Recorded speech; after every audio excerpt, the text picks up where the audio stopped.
Welcome to the Indie Film Hustle Podcast, episode number 253. Filmmaking is the ultimate team sport. Michael Keaton.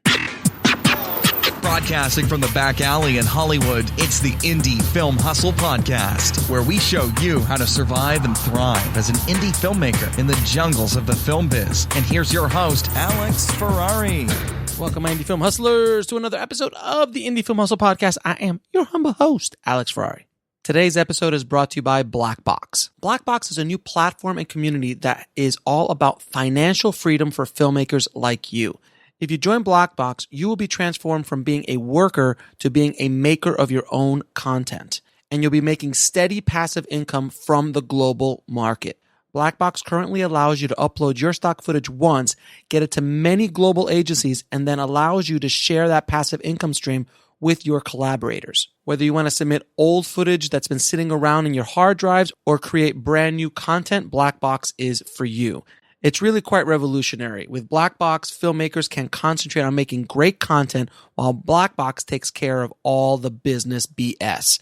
Just visit www.blackbox.global to find out more. Today's show is also sponsored by Studio Unknown. Studio Unknown is a crack team of audio post professionals known for quality sound on any indie budget. Whether you need a lush surround sound mix or a quick festival submission pass, Studio Unknown can help you with all of your post sound needs, from sound design and mix to Foley, ADR, and even a custom score.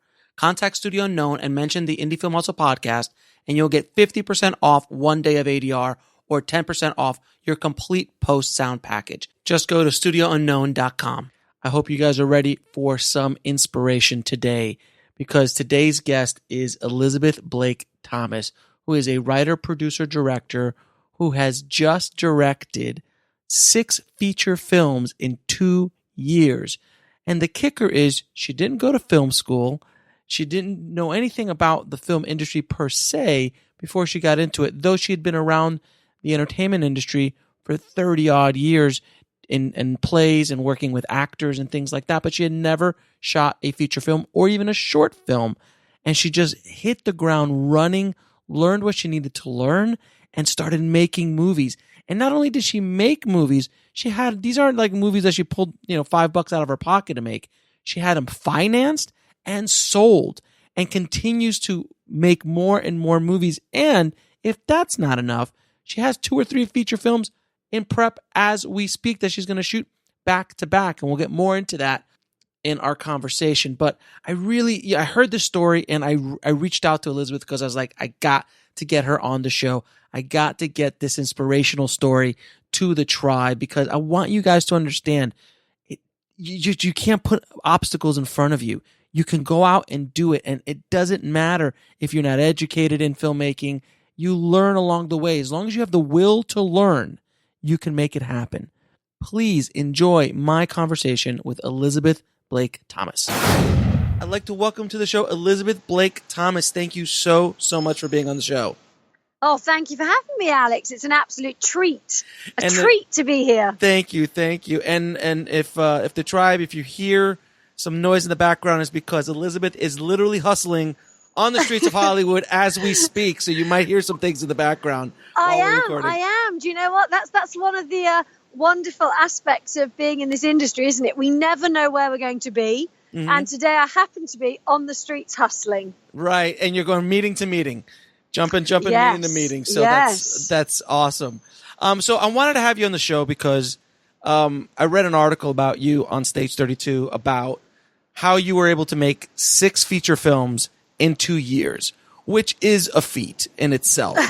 So that's the reason why I wanted to bring you on the show, because I wanted to hear your story. And you have a very unique story and a very unique background. So before we get started, first of all, how did you get into the film industry in the first place? Well, I was a theatre director back in the UK. I ran my own theatre company from about 16 years old. And I love that side of things. I love characters. I love actors. But I'd never considered the film industry. I think coming from the centre of England, theatre was something that we all, loved. We did it at school. It was something that was obtainable, and you had the West End. Film just didn't register with me until my daughter was nearly 5 years old, and got a lead in a TV show. And then she kept being given these wonderful opportunities to be in films. And I would be on set and I would be naturally immersing myself in this environment. But again, in all honesty, didn't register with me that was possible. Mm-hmm. And then Isabella, my daughter, got offered the opportunity to be in LA. And I was like, wow, this is Hollywood. This is fun for her. Again, nothing to do with me. Right. And I kept being asked on set to help out. They kept seeing me instruct Isabella or kind of have an understanding of what was necessary in a way, producing on a very simple level. Mm-hmm. And so I thought to myself, this is quite fun. Maybe I should do something for my daughter. Mm-hmm. So I produced just a short for her, and it went really well. And it was a very good friend of mine, Sean, said to me, you should be a film director. And I said, how do you do that? And he said, you just say you are. And I thought, okay. What a ridiculous business we are in. Yeah. But I would like to make sure that there's a caveat of understanding that this wasn't just that I was some random, I don't know, let's call a swimming pool maintenance person, sure, never been involved in any form of industry. Right. It was a shift, a big shift, but a shift that was within something I understood. Right, exactly. You've been a theater director for a long time. You've worked with actors for most of your career. So you knew that part. So now all you needed to learn was the technical aspects of things, of actually how to work within the medium of film. Absolutely. And of course that is never ending. You never learn everything. Never. And so I think that's what gave me the courage to do it, because I thought, well, I don't have to turn up to this job knowing everything. Mm-hmm. I know what I like. I can use my own insight to what I already know. And if I surround myself with incredible, knowledgeable people, then that might work. My God, that's actually smart and intelligent and logical, as opposed to so many first-time directors who hire first-time DPs, first-time production designers, first-time grips. Like, you're like, why would you do that? Hire people who are smarter than you and have more experience than you, so you can learn from them. Yeah, always. I always surround myself with people that are much, much more intelligent than me. And that is the sign of a good leader and a good director. People who you feel comfortable in your own skin. You don't have to prove yourself. So that's why you're hiring people who know more than you in their departments, so you can learn from them. And that's why your films come out good. Definitely. And don't get me wrong, we started with a very basic crew of 10 people and it grew to 35. So everybody learned along the way. I kind of took everybody under my wing and said, do you want to join me for this crazy ride? They did. Now, speaking of the crazy ride, did you set out to do 6 features, or did it just happen to be that you'd made 6 features in 2 years? Oh, that's a good question. Mm-hmm. Again, I was given a great piece of advice that once you shoot your first, move straight on to your next one. And it was the best piece of advice I'd been given, because I'd seen a lot of my friends creating their first film and then 2, 3, 4 years later deciding to work on another one. Mm-hmm. So for me, it was within 2 months. I thought, yeah, absolutely, let's make another one. So I did. And then from that one, I naturally found an exec producer who wanted to fund the next one. Mm-hmm. And I said, okay, well, listen, if you're going to give me that amount, I could make 2 for it if you give me a bit more. So I made 2. And then suddenly I was able to make the next one and then the next one. And it's a lot of hard work. And I often laugh because I am absolutely exhausted all the time. But I'm on such a high the whole time that it kind of, outweighs each other. No, because I know. Look, I've directed a few features myself. I understand the amount of energy it takes to direct a feature film, let alone to prep it, let alone to write it, let alone to do the post on it. Are you done with the first film when you're starting the second, or are you still kind of in post? Well, I mean, I will say I basically had 6 babies over 2 years. That's how it feels. You're birthing a baby every time. No, they did coincide, which again is always fun. Mm-hmm. And in fact, one of the days I was finishing shooting one film, and the next day I was screening my other two back to back at an arc light, and we were finishing them. I really That's do insanity. put my crew under some pressure. That's insanity. I know. But if you don't make yourself accountable, I mean, I do work in extreme conditions, but you make yourself these deadlines and dates. I find that you stick to them. Well, yeah, when you have no choice like that, absolutely. Yes. Who wants choice? I mean, now, so how did you finance the first one? And tell me the financing strategy behind all six, because as I'm sure a lot of people are like, where did she find the money for these things, and how did that come about?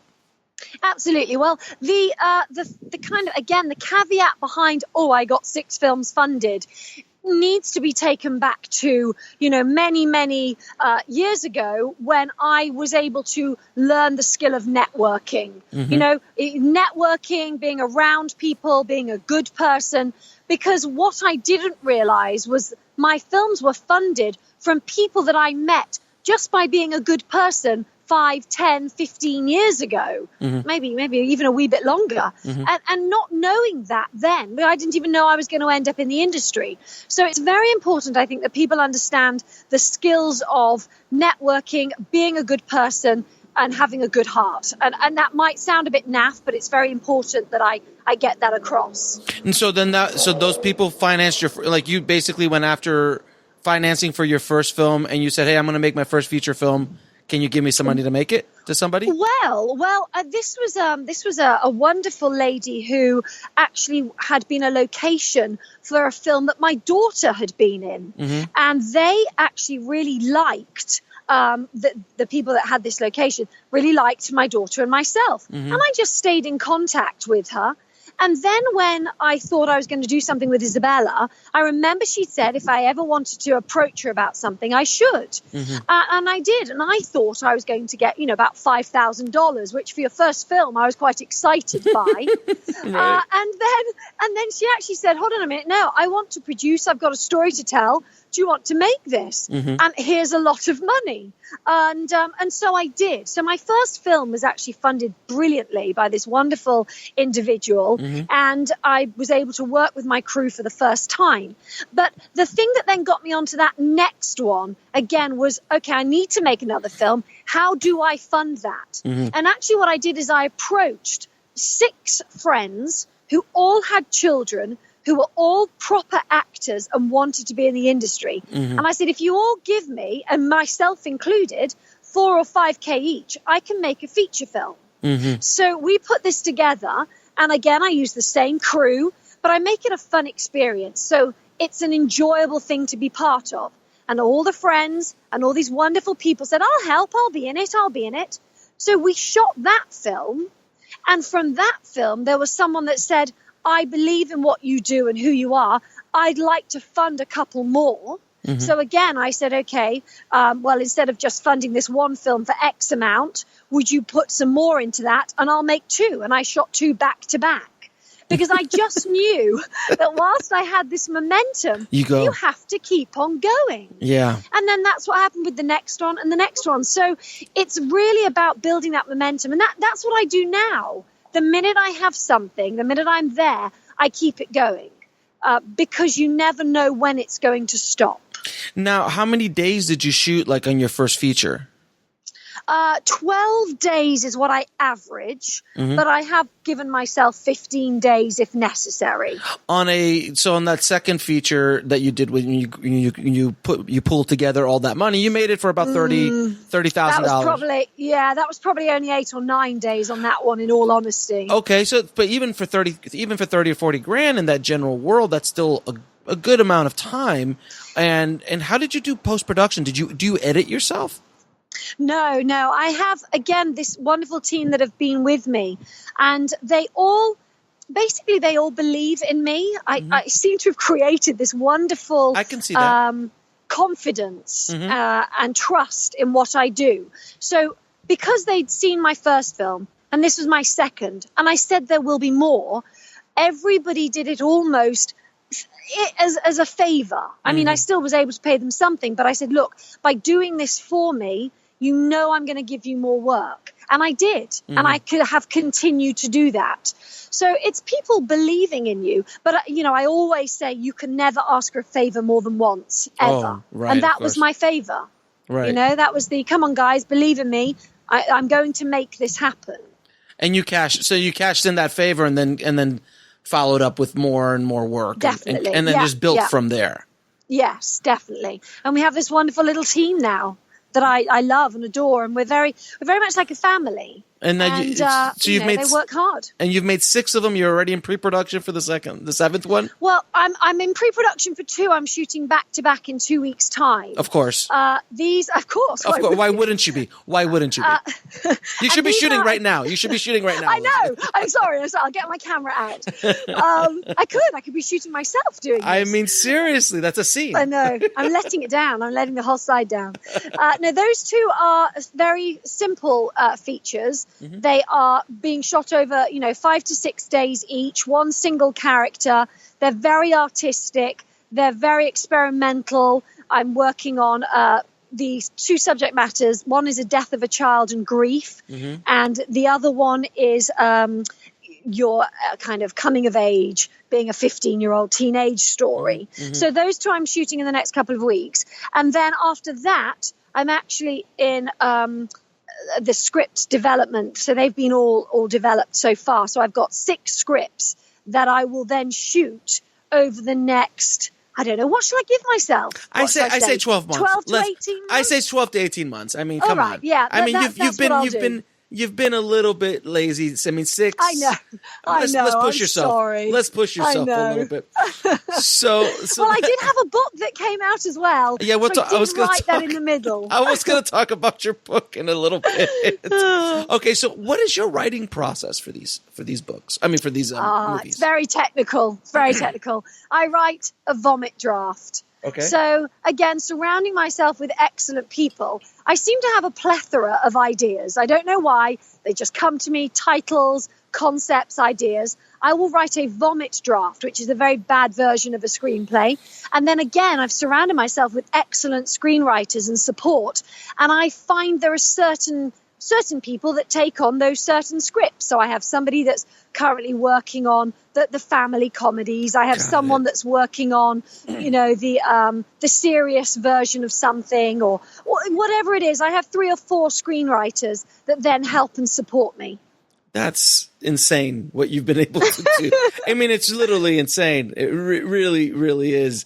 Now, the big question I have for you, distribution plan.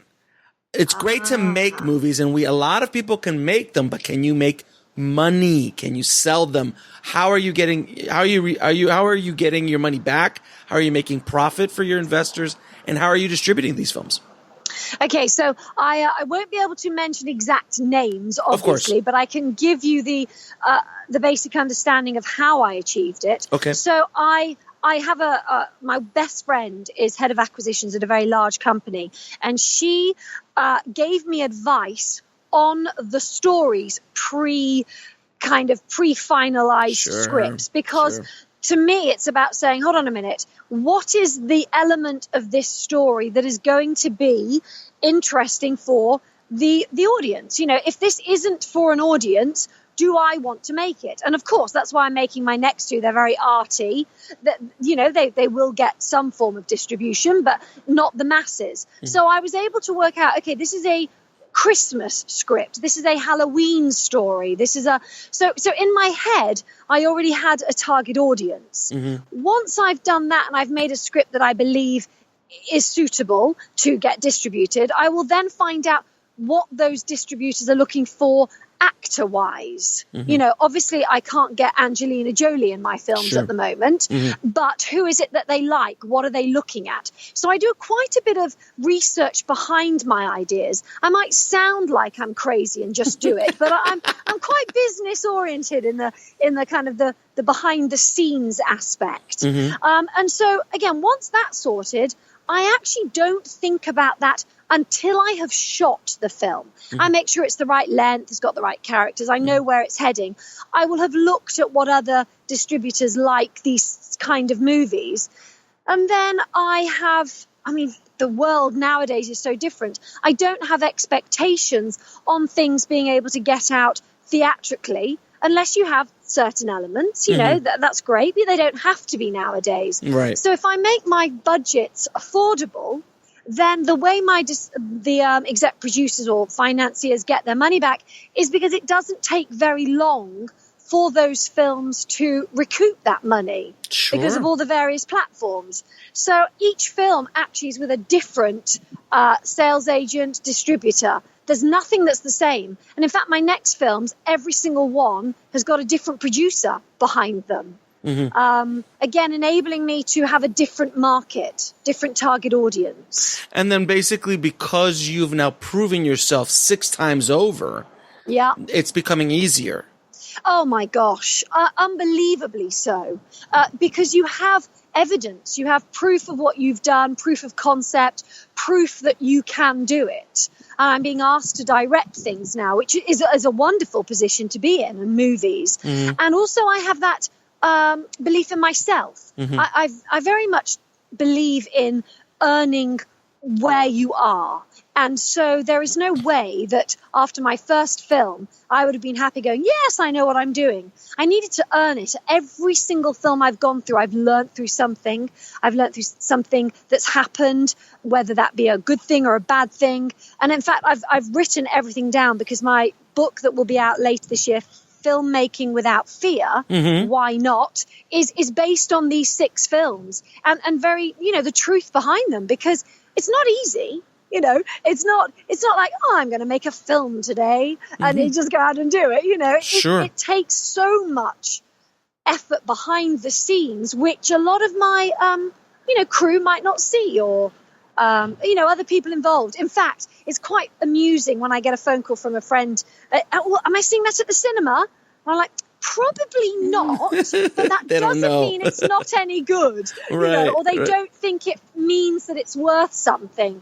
And we have all these platforms now that make everything so much more obtainable for us all. I mean, there's thousands of movies made a year, only 50 or 100 make it to the theater, if that. Exactly, if that. That's insane. Yeah. So basically, you are the personification of what I preach. You are the personification of indie film hustle. Without question. I mean, you've basically done everything I preach about. You have a system in place. You keep your budgets low. You started smart. You hire people that know more about things than you do, and you start building it, and you're doing it so fast that you have to succeed at a certain point. And your marketing, your distribution, who you're making it for. You're already speaking to the distributors before you make the movie. You're doing everything I've ever preached about on this show. And well, I'm so pleased about that. I mean, also, one other thing that I think is important, I have surrounded myself by very supportive people that are in the industry. Again, I've met them organically. I haven't gone out and looked for them. I've gone to film festivals when I first started. I had a non-profit which enabled me to go to film festivals, and that's where I started to learn everything. And it was after about a year of interviewing these filmmakers that I thought, I know what they're talking about. I understand this. So that hard work that went into that enabled me to meet these wonderful people who now support me and mentor me. And I do a lot of mentoring because I believe in giving back. And my next 2 films, I have some incredible, all ages actually, male, female people that I'm mentoring that are shadowing me. That's awesome. Really important to me. That's amazing. And then again, during all of this time, you had time to write a book.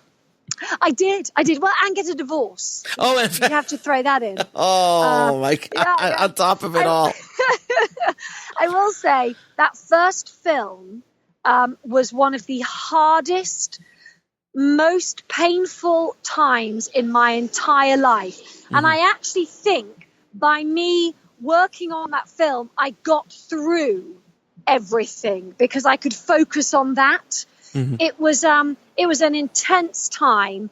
It was life-changing, and I learned an awful lot about myself. Now, what is the biggest lesson you learned shooting 6 feature films in 2 years? Oh, good question. Oh, let's think. The biggest thing I learned. The biggest thing I learned. Oh my gosh, that's a really good question. I mean, because every time I did something, I learned something. I think it was definitely maybe to have the belief in who I am and what I do. Because if you can have that, your team respect you and follow you. And I have a very definite way of running my sets. They're very holistic. It's very family oriented. I try to be environmentally friendly. I think having set myself the way I do things and having belief in that, I think that's what I learned was okay to do. And I'm very happy to say it works. And, again, changes can happen. Of course. But that belief, I think, in who you are and what you're doing. Now, what drives you to hustle as hard as you are? That's a very good question. I mean, seriously, because people ask me that all the time. They're like, why do you do this? I'm like, I do it because I have to. I have no other choice. Yeah, I get it. And everyone's going to have a different answer. I mean, there's a deep psychological reason behind it, as well as a much simpler reason. And the deeper psychological reason is that I feel, due to various experiences in my life with various fathers and things that have happened to me and friends, that I needed to prove myself. And that was that can be a negative thing if you're doing it for other people. So I was able to shift that over time to know that I do it for myself. And I like to prove to myself that I say I'm going to do something, I do it, that I have learnt something new. So there's this innate belief system in me that says, if someone says you can't do it, and including, sometimes your own self-doubt, makes me want to do it even more. I love this conversation. I love the fact that I can sit here and say, I did that.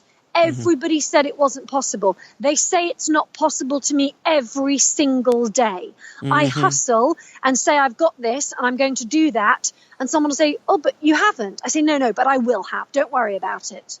And it's that proving to myself. It's fascinating because it's I haven't met many people like you in the business because you remind me a lot of what I do, because I'm crazy like you and doing what we do. And I want to ask you the question, because I've had this happen to me so many times with people in the industry. When you tell them you're going to do something that they tell you is impossible, do you see the look in their eyes? It's kind of like a glazing over, that they cannot comprehend what you're achieving or what you're doing.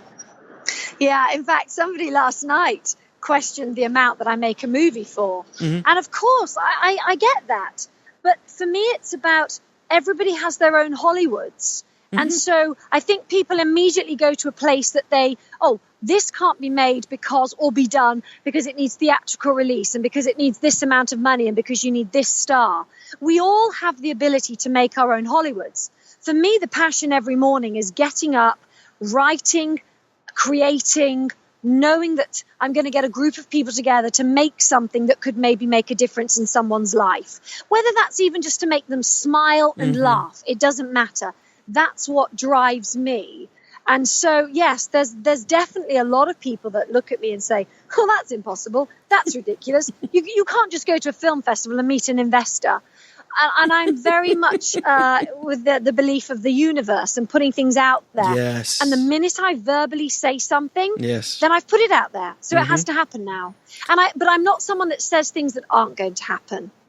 Right, exactly. You're like, I'm going to go win an Oscar, which is a horrible goal to go after. Well, I think if that's your only goal, then you've lost the reason to do it. Correct. I would like to have the highest accolade possible, Amen. But not for the accolade, but more because I've made something that has really affected millions of people. Exactly. So that's why it's just a posh film festival. But it happens to be the most famous film festival in the world. Right. But, if that's a goal, again, it's why are you aiming for this? We have to have the right reasons for why we're aiming for doing what we're doing. And I think that's why I've been able to do what I've done, because my sincerity behind it and my belief system behind it and the way I'm doing it is so far so good.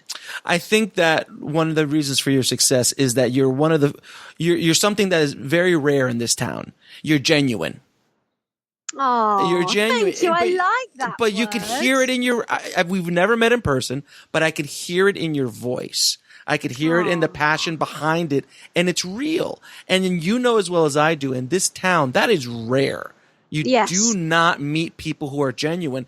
And then when people do meet people who are genuine, honest, real, coming from a good place with good intentions, they want to help you, because hopefully, I feel that at least in this business, there are good people who really do want to do good work and help people.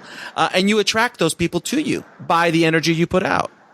Yes, I agree. And that energy is huge, because someone said to me, I think again yesterday or the day before, they said, gosh, you're a very happy person, aren't you? Because even if I'm not feeling happy or something's not good, I will always default to that feeling and that emotion. Sure. Because that is what I'm very privileged. I've worked my way to get here, but I am hustling the streets of Hollywood, making films. I remember actually going to a festival and someone said to me, so what do you do? And I said, well, I'm a director. No, but what do you actually do? I said, no, I'm a director. So I feel very privileged that I'm allowed to say that and be that and work at this. Exactly. You're not a director who does Uber on the side. You're a director. I'm not. I feel very lucky. Yeah. But I will say again, I make that happen. I'm very frugal. I don't live a lifestyle that maybe other people would like to live if they earn that money. I'm very savvy with it. I think, okay, I need to put this into the next project. How am I going to make this work? And we all have different ways of living and doing things, and this happens to suit me. Again, it would not suit everybody at all. You gotta find what works for you, and again, a lot of people want to fit the Hollywood system of making movies, or this kind of director's way of making movies, or this kind of director's way of making movies. All the very successful directors who are in our world, in the indie world, they find a way to make movies the way that they can make them and make them happy doing so. Like the Duplass brothers, like Joe Swanberg, like Lynn Shelton, like Kevin Smith or Richard Linklater, all these guys, or Robert Rodriguez. They found their way of making it, and they're not trying to insert the Hollywood system, because if you talk to someone in the Hollywood system, you're a lunatic. you're a lunatic. I'm a lunatic. You're crazy. Like, make a movie for $5,000. It's going to look like something you shot on a home video, but they can't grasp the concept that, like, no, you can make a movie for a certain budget if you know what you're doing, and you can tell a story at the end of the day. Yes, and that's what it's about, isn't it? It's about telling a good story. We all know that. We all know that that's what makes a film, because even those massive budgets, if they've not got a good story, no one sits there and goes, yeah, but the camera was excellent, wasn't it? Or the quality of the lighting worked. Well, that was a crap story. The CG was fantastic. Yeah. The story is imperative. Yeah, absolutely. As the almost the entire DC universe has proven to us. I'm not going to comment. I will. Only one of them is good, and other than the Batman movies, original Batman movies that Nolan did, and Wonder Woman. Other than that, just horrible. Anyway, all right. So I'm going to ask you a few questions I ask all of my guests. What advice would you give a filmmaker wanting to break into the business today? So, and they haven't done anything? This is something that they'd like to do? Yep. Okay. I would, first of all, do as much research as possible. And that means going to film festivals, going to the markets, finding out about the behind the scenes of filmmaking, because I think that's quite hidden. And for you to interview and ask and talk and research for as much information as you can on what it is that filmmaking is. Not about the cameras or the equipments or the styles, none of that yet. It's the background information behind what a film needs to have, what a film is about. Because I went to the Cannes Film Market for many moons ago with my daughter. Actually had a film there, and I'll never forget that day of walking into the marketplace and going, oh my God, there's a film with Sharon Stone in, and that can't sell. This is like, what? Yep. So having that expectation and realization of what it really is about, that's what I would do first. Okay. Now, can you tell me what book had the biggest impact on your life or career? Oh, gosh.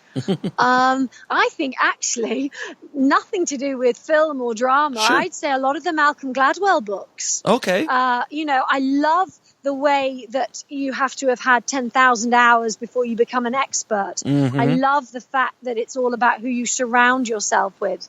I'd say the Malcolm Gladwell, any of his. And actually, I also do like, he's called Ken, and he wrote a book about education, because the whole point I think it's Ken Livingstone, but I think also might be my ex Mayor of London. I don't know. Anyway, he wrote a book about how education has an impact. So for me, that actually helped me bring up my daughter. And I do things very differently. She writes screenplays with me. We have mother and daughter entertainment together. She's only 15 and a half. And to me, it was about creating something bigger than the norm, what everybody does, and going to school. So I think Malcolm Gladwell and Ken something or other. I'll remember it. We'll put it on your blog. Oh, yeah, we'll put it on the in the show notes. Now, what lesson took you the longest to learn, whether in the film industry or in life? Cool, you've got good questions. Thank you. I wish you'd sent them to me previously. I don't often. I want to hear what you think. I know. Okay, a lesson. Well, I have to say, I am always learning. And I would say that even yesterday and the day before and today, I've learned a new lesson.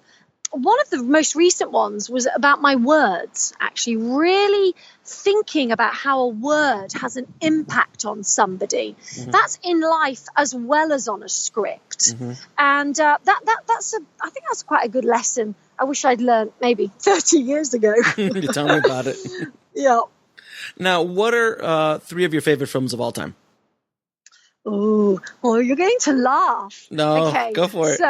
So Gone with the Wind. Okay, cool. Okay. Probably it's a difficult one between Sound of Music, Mary Poppins, Chitty Chitty Bang Bang, but I like all of those. Why does all of those make sense? I have no idea. Yeah. They are wonderful. And then I would also say, I probably like Midnight in Paris. That is a good movie. I love that movie. Yeah, do you know, because I just love that era. And then, I know you said only 3, but I do like all the old Gérard Depardieu movies. They really affected me growing up. Manon des Sources and Cyrano de Bergerac. And yes, I loved those. Awesome.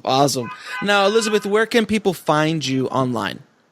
Online, I was going to say in Hollywood. I'm everywhere. Yeah. Where are you right now? Yeah, right now, exactly. Sunset Boulevard. Actually. Yes, exactly. Well, I have an Instagram at Elizabeth_B_T. I have a Facebook, Elizabeth Blake Thomas. My website, ElizabethBlakeThomas.com. Mother and daughter entertainment, and all my details are there as well. Fantastic. And I'll put all those links in the show notes. Elizabeth, it has been an absolute pleasure talking to you. You are an inspiration. Hopefully you've given a lot of inspiration to the tribe to prove that you can do it and not to be afraid of doing it. Well, I'm very, very grateful that you invited me on. I really, really am. And thank you. And if anybody ever needs any help, they can just contact me. I'm always available. Be careful what you wish for. Thanks, Alex. I'd like to first thank Elizabeth for literally doing the podcast on the streets of Hollywood while she's hustling between meetings. That is what I call an indie film hustler. So thank you so much, Elizabeth, for not only sharing your story, but sharing the inspiration that anyone can go out there and do it. If you're willing to put in the work and educate yourself, surround yourself with good people, you can make it happen. Every single filmmaker, even the biggest ones in the world, all started out just like you and me, with a small indie film, small project, and got their feet wet. So don't put obstacles in front of yourself. As the famous quote says, if you don't have the best of everything, you need to make the best of everything. Never give up, never surrender, just keep on hustling.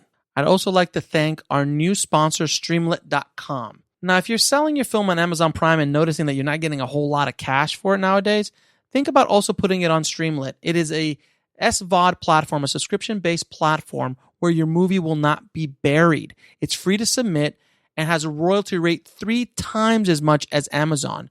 So you get to keep all the rights. So if you want to submit your film today, go to streamlet.com. That's STREAMLETTE.com. And I'll leave links to it in the show notes.